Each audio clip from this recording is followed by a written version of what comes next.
এই মুহূর্তের সবথেকে বড় লেটেস্ট আপডেটটি হলো ইন্ডিয়ান পোস্ট একটি হিউজ শূন্যপদে নিয়োগ করতে চলেছে। ইন্ডিয়ান পোস্ট জিডিএস অর্থাৎ গ্রামীণ ডাক সেবক পদে নিয়োগ করতে চলেছে।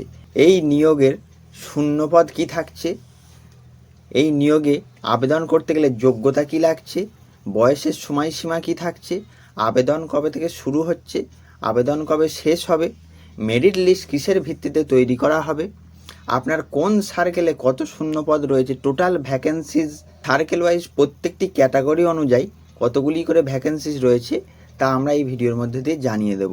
এছাড়াও আরও একটি লেটেস্ট আপডেট জানিয়ে দেব, সেটি হলো আপনারা হয়তো সকলেই জানেন এখন ওবিসি সংরক্ষণ মামলা চলছে। এই নিয়োগে ওবিসিরা কি ওবিসি বলে আবেদন করতে পারবে নাকি জেনারেল বলে আবেদন করতে হবে, এছাড়াও আমরা এই ভিডিওর মধ্যে দিয়ে সম্পূর্ণ আবেদন পদ্ধতি স্টেপ বাই স্টেপ দেখিয়ে দেবো। প্রথমে রেজিস্ট্রেশন, তারপর কিভাবে আপনারা অনলাইনে আবেদন করবেন, সমস্তটা আমরা এই ভিডিওর মধ্যে দিয়ে জানিয়ে দেবো।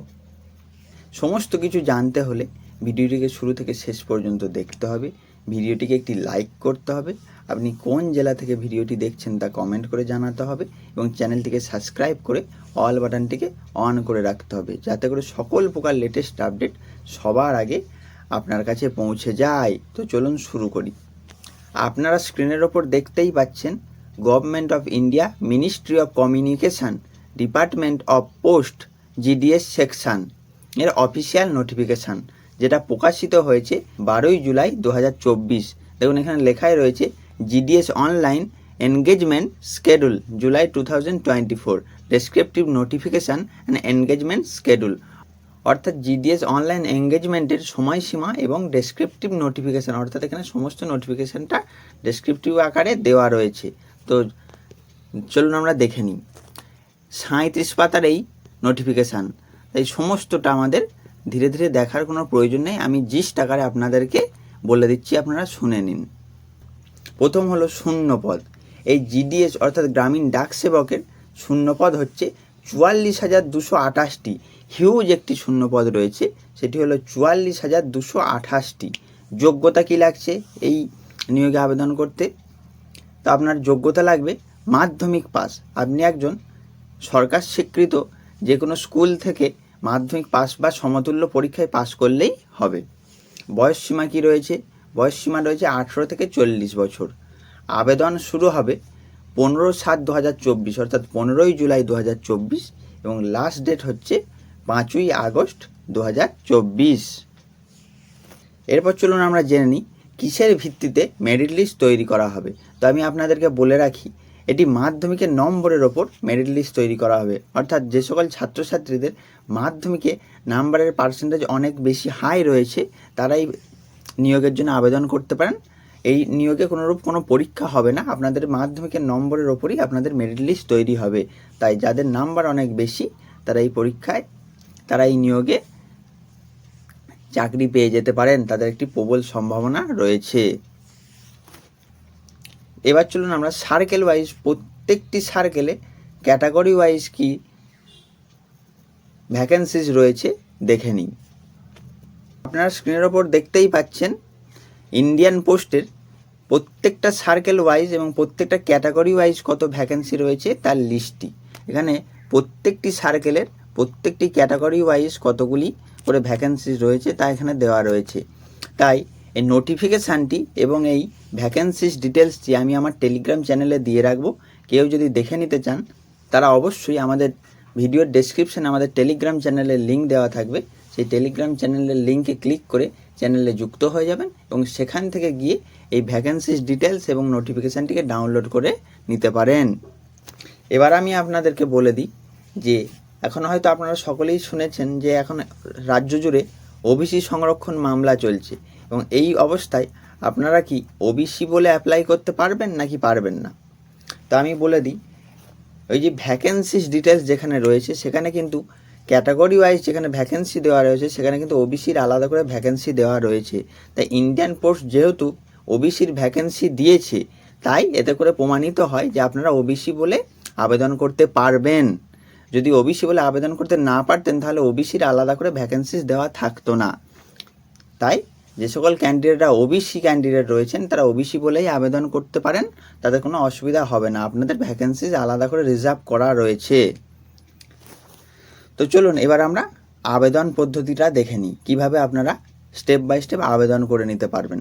তো সর্বপ্রথমে যেটা করতে হবে সেটা হচ্ছে আমাদের ডেসক্রিপশানে এই ওয়েবসাইটের লিঙ্ক দেওয়া থাকবে, আপনারা ডেসক্রিপশান থেকে এই লিঙ্কে ক্লিক করে ডিরেক্ট ওয়েবসাইটে রিডাইরেক্ট হয়ে যাবেন।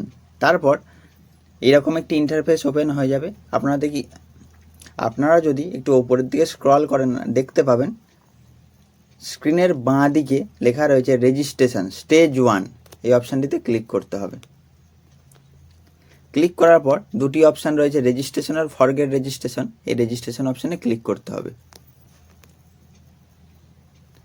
ক্লিক করার পর এরকম একটি ইন্টারফেস ওপেন হয়ে যাবে।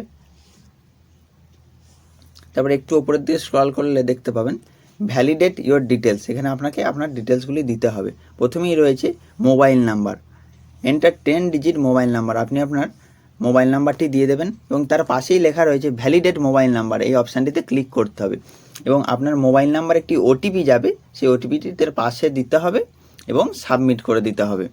তারপর হচ্ছে জিমেল, তার পাশে আপনি আপনার জিমেলটি দিয়ে দেবেন এবং ভ্যালিডেট জিমেল করবেন এবং আপনার জিমেলে একটি ওটিপি যাবে, সেটি তার পাশের ঘরে দিয়ে দিতে হবে। তারপর হচ্ছে applicants name as per secondary school pass certificate, অর্থাৎ মাধ্যমিক পাস সার্টিফিকেটে যে নাম রয়েছে সেই নামটি আপনারা এখানে দিয়ে দেবেন। তারপর হচ্ছে father name or mother name as per secondary school pass certificate, অর্থাৎ মাধ্যমিকের সার্টিফিকেট অনুযায়ী আপনার বাবার নাম অথবা মায়ের নাম দিয়ে দেবেন। তারপর ডেট অফ বার্থ, আপনি আপনার জন্মের তারিখ দিয়ে দেবেন। তারপর জেন্ডার, মেল ফিমেল না ট্রান্সজেন্ডার, আপনি সেটা সিলেক্ট করে নেবেন।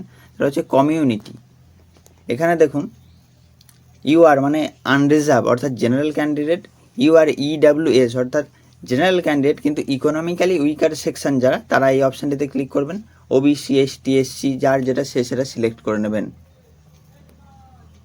তারপর যে সিলেক্ট সার্কেল, আপনি আপনার সার্কেলটি চুজ করে নেবেন, এই যে এখান থেকে আপনি আপনার সার্কেলটা চুজ করে নেবেন। তারপর হচ্ছে year of passing secondary school, আপনি কবে মাধ্যমিক পাস করেছেন তার সালটি ওখানে সিলেক্ট করে নেবেন। তারপর হচ্ছে enter the text show below, এই যে পাশে যে ক্যাপচা কোডটি দেওয়া রয়েছে এটিকে এখানে দিয়ে দিতে হবে এবং সাবমিট বাটনে ক্লিক করতে হবে। সাবমিট বাটনে ক্লিক করার পর আরেকটি পেজ ওপেন হয়ে যাবে, যেখানে আপনাকে আপনার আধার নাম্বার চাইবে, এছাড়াও আপনাকে আপনার ফটো আপলোড করতে হবে, আপনার সিগনেচার আপলোড করতে হবে, তাছাড়াও আরও কিছু তথ্য আছে, সেগুলো দিয়ে দেওয়ার পর সাবমিট করলেই আপনার রেজিস্ট্রেশন কমপ্লিট হয়ে যাবে এবং আপনি আপনার রেজিস্ট্রেশন নাম্বারটি পেয়ে যাবেন। রেজিস্ট্রেশন নাম্বার পেয়ে যাওয়ার পর আপনাকে স্টেজ 2 অর্থাৎ অ্যাপ্লাই অনলাইন এই অপশানটিতে ক্লিক করতে হবে। ক্লিক করার পর এইরকম একটি ইন্টারফেস ওপেন হয়ে যাবে, এখানে আপনি আপনার রেজিস্ট্রেশন নাম্বারটি দিয়ে দেবেন এবং সার্কেল অ্যাপ্লাইং ফর, আপনি কোন সার্কেলের জন্য অ্যাপ্লাই করছেন সেই সার্কেলটিকে চুজ করে নেবেন। তারপর সাবমিট বাটনে ক্লিক করবেন। সাবমিট বাটনে ক্লিক করার পর আপনার মোবাইল নাম্বার একটি ওটিপি যাবে, আপনি সেই মোবাইল নাম্বার থেকে ওটিপিটি দিয়ে দেবেন এবং নিচে একটি ক্যাপচা কোড দেওয়া থাকবে, সেই ক্যাপচা কোডটিকেও দিয়ে দেবেন। তারপর আপনার অ্যাপ্লিকেশান ফর্মটি বার হয়ে যাবে, সেখানে আপনার বেসিক কিছু তথ্য চাইবে, সেগুলো আপনারা দিয়ে দেবেন। তারপরে স্টেজ হচ্ছে চুজ প্রেফারেন্স, তারপর হচ্ছে চুজ প্রেফারেন্স, অর্থাৎ আপনি আপনার নিকটবর্তী যে ডিভিশন রয়েছে সেই ডিভিশনের কোন কোন পোস্ট অফিসে ভ্যাকেন্সিজ রয়েছে, কোন পোস্ট অফিসগুলোতে আপনি আবেদন করতে চান, তার প্রেফারেন্সগুলো আপনি 1 2 3 4 করে সাজিয়ে দেবেন। অল টার্মস অ্যান্ড কন্ডিশনের বক্সে টিকমার্ক দিয়ে সাবমিট করে দেবেন। তারপর আপনাকে 100 টাকা পেমেন্ট করতে হবে, সেটা আপনি ডেবিট কার্ড অথবা ক্রেডিট কার্ড অথবা UPI অথবা নেট ব্যাঙ্কিংয়ের মাধ্যমে করে দেবেন। তারপরে আপনার অ্যাপ্লিকেশান কমপ্লিট হয়ে যাবে এবং আপনি প্রিন্ট অ্যাপ্লিকেশানে ক্লিক করে অ্যাপ্লিকেশানকে প্রিন্ট আউট করে নেবেন। তো এই ছিল আজকের ভিডিওটি ভালো লাগলে লাইক কমেন্ট শেয়ার করবেন, বন্ধুদের মধ্যে ছড়িয়ে দেবেন। ধন্যবাদ।